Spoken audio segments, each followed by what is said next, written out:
Statics, Type 5 Circles and Spheres. In 2001, we had two identical uniform rods, BC and CD, each of weight W and each of length 4L. And they're rigidly connected at C, such that the angle BCD is 90 degrees.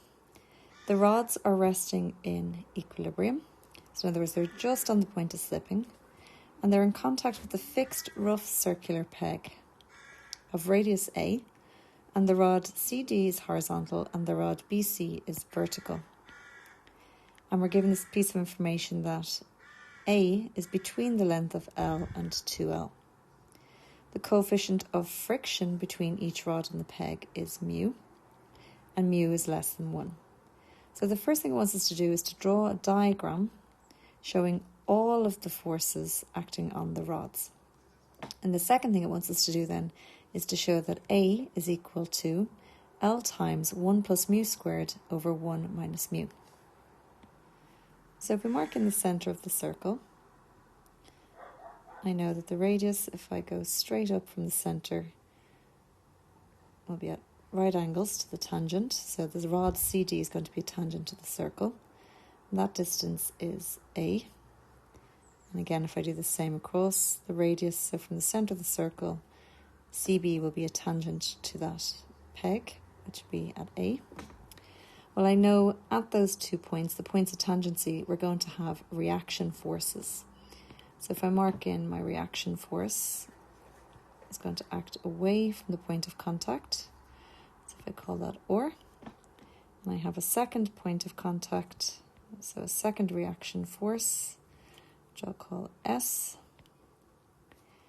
And then we have the weight of the two rods. So the weight of the rods will act through the centre of gravity of the rod.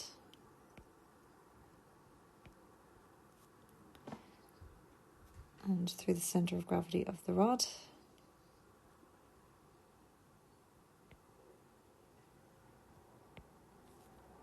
And then because it's on the point of slipping, we're also going to have friction.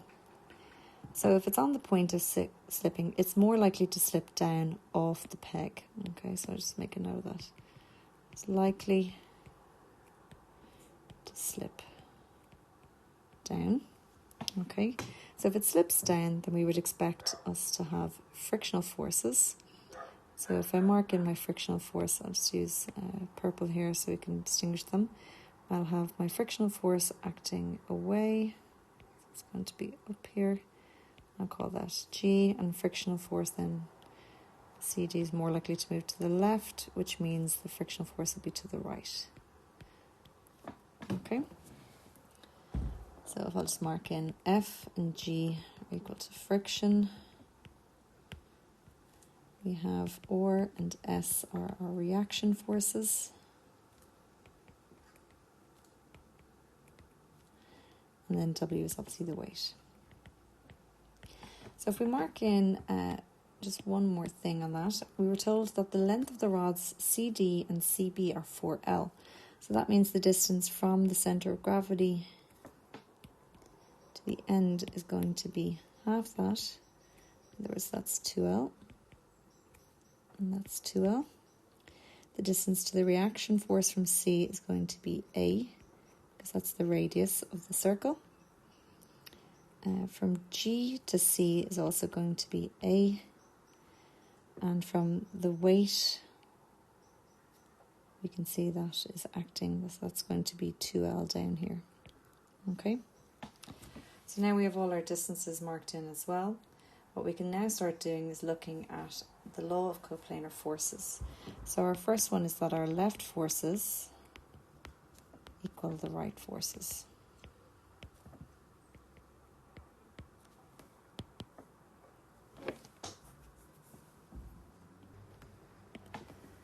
So the left equals the right. Well, we only have one left, which is S, and one right, which is F. But F is equal to mu times R. So that's our first equation. Our second law of coplanar forces is that our up forces must equal our down forces.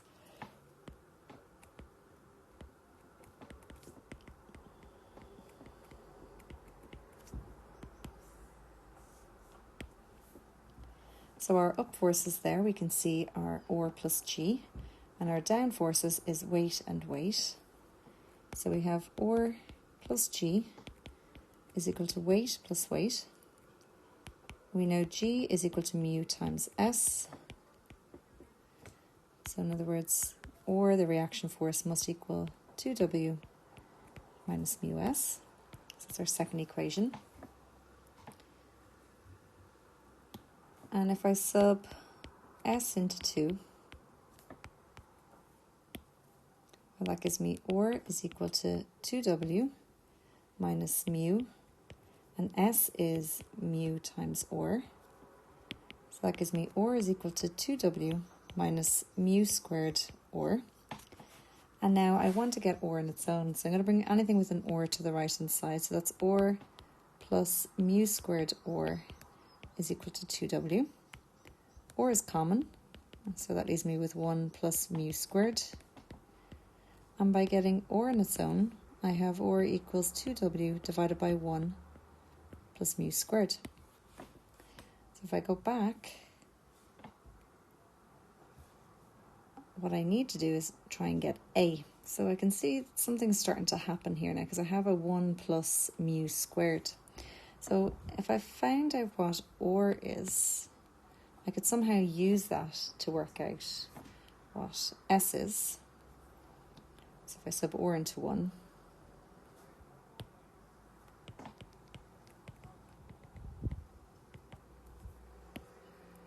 well, that gives me s is equal to mu times or.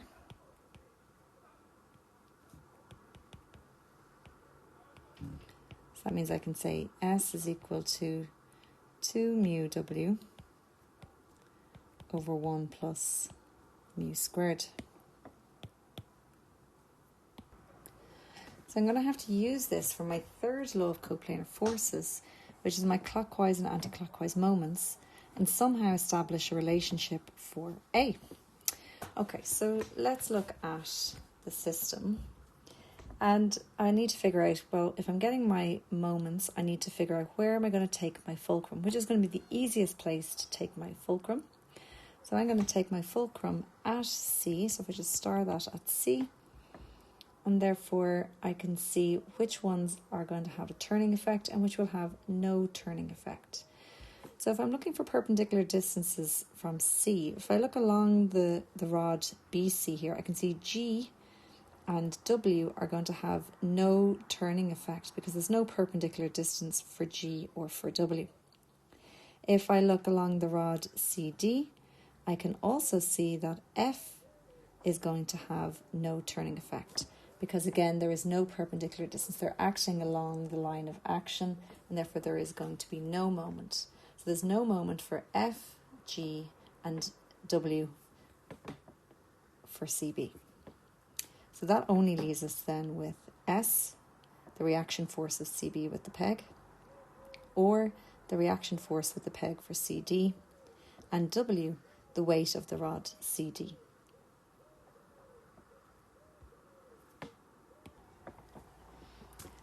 Okay, so let's look at which ones are going to cause a clockwise moment and which one will turn an anti-clockwise moment. So if I mark down my fulcrum is C, and if I look at the rod CB first of all, well, the only force there, we said, if I go back to the diagram, is going to be the reaction force and the weight. Sorry, not CB, CD, I should say.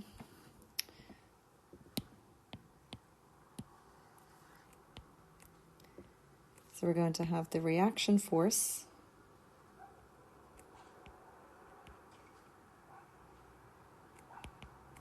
and we're going to have the weight.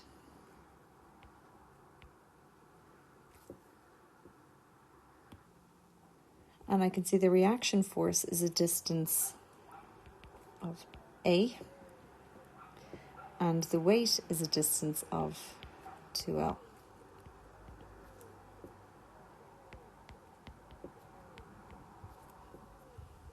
So again, going back to that diagram for those distances, if I zoom in, we can see or is a distance A because that's the radius of the circle, and W is obviously through the centre of gravity of the rod CD, and the rod length was 4L, so therefore the centre of gravity must be 2L to each end. So which one's turning it clockwise and which one's turning it anti-clockwise? So we can see that if we're looking at that diagram, ore is lifting the rod in an upward direction, and therefore that would be going anti-clockwise.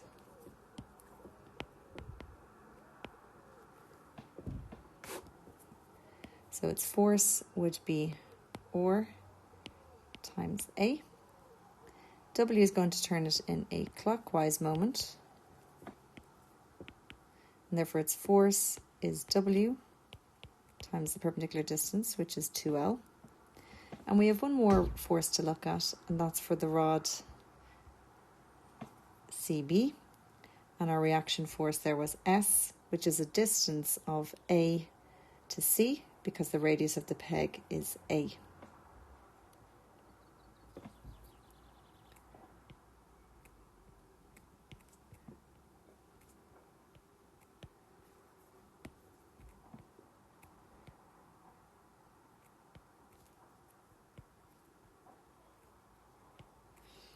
And therefore that will also turn it in an clockwise direction. So it will be pulling it to the left and would continue to move in a clockwise direction. So its force is S by its perpendicular distance, which is A. So in other words, our anti-clockwise moments must equal our clockwise moments. So if we now sub in what we know, well, we want to try and get A in its own. So if I bring anything with an A to the left-hand side, I have or A minus SA is equal to 2WL. If I take out A as being common, I have or minus S. And if I divide across by or minus S, I now have A on its own. But that doesn't look like what it is I'm trying to show. I'm trying to show that, I go back to the question, L times 1 plus mu squared over 1 minus mu is equal to A.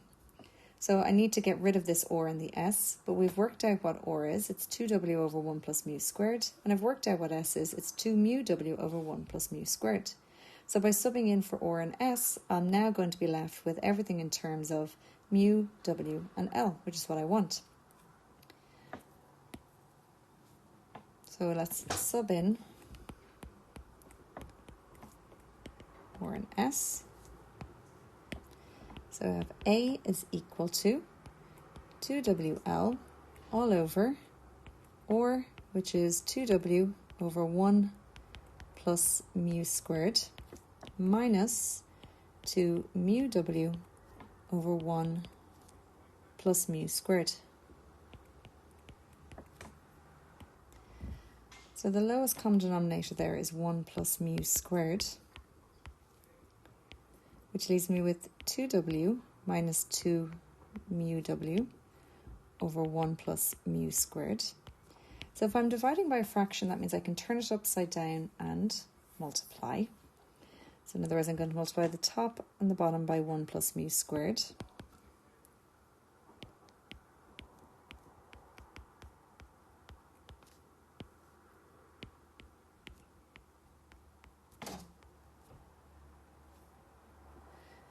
And therefore, if I look at what's common on the bottom, I have 2W common.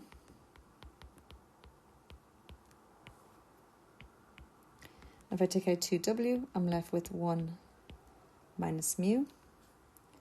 And 2W goes into 2W once, which leaves me with A is equal to L times 1 plus mu squared over 1 minus mu, which is exactly what we're looking for. So we say QED.